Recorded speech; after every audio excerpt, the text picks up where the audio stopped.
আসসালামু আলাইকুম। সবাই কেমন আছেন? আশা করছি আল্লাহর অশেষ রহমতে সবাই অনেক ভালো আছেন। আলহামদুলিল্লাহ আমিও আমার পরিবারের সকলে অনেক ভালো আছি। তো ছোট, ছোট অংশ নিয়ে আজকের ভিডিওটি আমি সাজিয়েছি একদম সাদামাটা একটি ভিডিও। তো আজকে আমি রান্না থেকে শুরু করছি।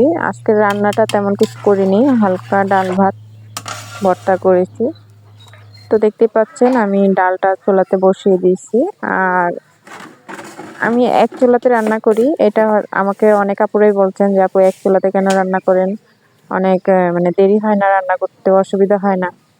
তো আসলে এক চুলাতে আমি এই কারণেই রান্নাটা করি, কারণ আমার তো সংসারে মানুষ বেশি ঠিক আছে, কিন্তু আমার কাজের জন্য আমি একাই, ঠিক আছে? তো আমার ২ চুলাতে রান্না করতে আমার অসুবিধা হয়। যেহেতু একবারে কুটাকাটি করে নিয়ে তারপর বসতে হয়। আর এটা লাকড়ির চুলা, পাতা দিয়ে রান্না করতে হয়, বসে, বসেই রান্না করতে হয়।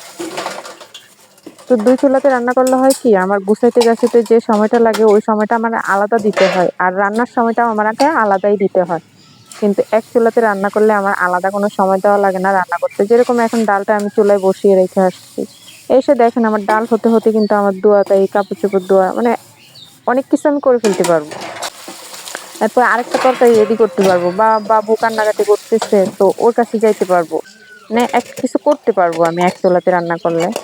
আমার আলাদা সময় দিতে হবে না। আর ২ চুলাতে করতে হলে কি হবে আমার ওখানেই বসে থাকতে হবে আর আগেই আমার কোটাকাটিটা করে রেডি করে নিতে হবে। তাহলে আমার সময়টা ডবল লাগে।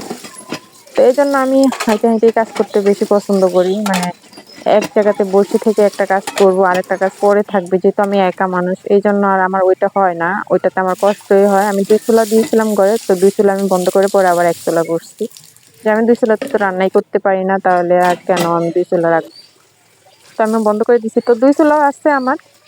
যখন পাতা বেশি থাকে বা মানুষজন বেশি হয়, মেহমান থাকে, আরেকজন মানুষ আমাকে একটু হেল্প করার মতো থাকে, একটু কুটে কাটে বা একটু মসলা বেটে একটা কিছু করে দিতে পারে বা অন্য কেউ রান্না করে, আমি একটু হেল্প করতে পারি, তাহলে আমি ওই ২ চুলাটাই ব্যবহার করি। আর যেহেতু লাকড়িতে রান্না করি যখন পাতা থাকে তখন আমি ২ চুলাতে রান্না করি। আর লাকড়িতে রান্না করলে আমার ১ চুলাটাই আমার জন্য একদম বেস্ট। মানে আমার খুব ভালো লাগে এই চুলাতে রান্না করতে, ঠিক আছে? এক চুলাতে এই যে আমি হেঁটে, হেঁটে রান্নাটা কিন্তু করে ফেলতেছি। আমার রান্নার জন্য আলাদা কোনো টেনশনই নেই যে আমাকে যাইয়া রান্না করতে হবে। আমার রান্না হচ্ছে, আমি আমার কাজ করতেছি, ঠিক আছে? আর দেখুন আপনাদের সাথে কথা বলতে, বলতে আমি কিন্তু এদিকে থালা বাসন ধুয়ে ফেলছি, ডাল চুলায় দিয়ে কাপড়ও ধুয়ে ফেলছি। মাঝখানে কিন্তু আমি ডালটা ঘুটে দিয়েছিলাম। একটু জলপাই দিয়েছি ডালের মধ্যে। তো এখন আমি ডালটা বাগার দিতে চলে আসছি। দেখুন আমার ২ টা কাজ কিন্তু হয়ে গেছে। আমার কিন্তু এখন আর কাপড় ধোয়ার কোনো টেনশন নেই, থালা বাসন ধোয়ারও কোনো টেনশন নেই। রান্নার ফাঁকে হয়ে গেছে। তো এক কাজের সাথে আরেক কাজ একদম কমপ্লিট। রান্নাও শেষ, আমার সমস্ত কাজকামও শেষ। তো দেখতে পাচ্ছেন। আর এখানে আমি এই যে একটু টমেটো সিদ্ধ দিয়েছি। মানে টমেটোটা ভর্তা করবো। এজন্য আমি টমেটোটা এখন সিদ্ধ দিয়ে দিয়েছি চুলাতে। এটা এমনিতেই ডেকে দিব, তো হয়ে যাবে। আর এটা ডেকে দিয়ে আমি কাপড় বালিয়ে দিব। এই দেখুন আমি কাপড়গুলো এখন বালিয়ে দিয়েছি। তো আমার এদিকে কিন্তু টমেটো কিন্তু হয়ে গেছে সিদ্ধ। আর এদিকে আমি কাপড়-চোপড় বালিয়ে দিয়ে আমি এখন মানে ঘরটা ঝাড়ু দিচ্ছি। ঘরটা ঝাড়ু দিয়ে তারপর আমি বাচ্চাদেরকেও গোসল করিয়ে দিব একে, একে। নিজেও গোসল করে ফেলবো। মানে আমার ওদিকে রান্নাও শেষ, আমার কাজও শেষ। তো এখন পর্যন্ত যারা আমার ভিডিওটি দেখতেছেন একটি লাইক দিতে ভুলে গিয়েছেন, তো প্লিজ একটি লাইক দিয়ে দিবেন। আপনার একটি লাইকই পারে আমার ভিডিওটি আরো ২ জন মানুষের কাছে পৌঁছে দিতে। তো প্লিজ একটি লাইক দিয়ে দিবেন।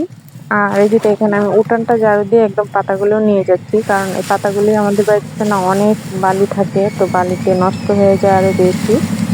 তো এই কারণে মানে মাটি তো বাতাস নিয়ে যায়। আর একটু আকাশটা মেঘলা মেঘলা হয়ে গেছে, তো বৃষ্টিও আসতে পারে মনে হয়, এই জন্য পাতাগুলো আমি নিয়ে যাচ্ছি আজকে।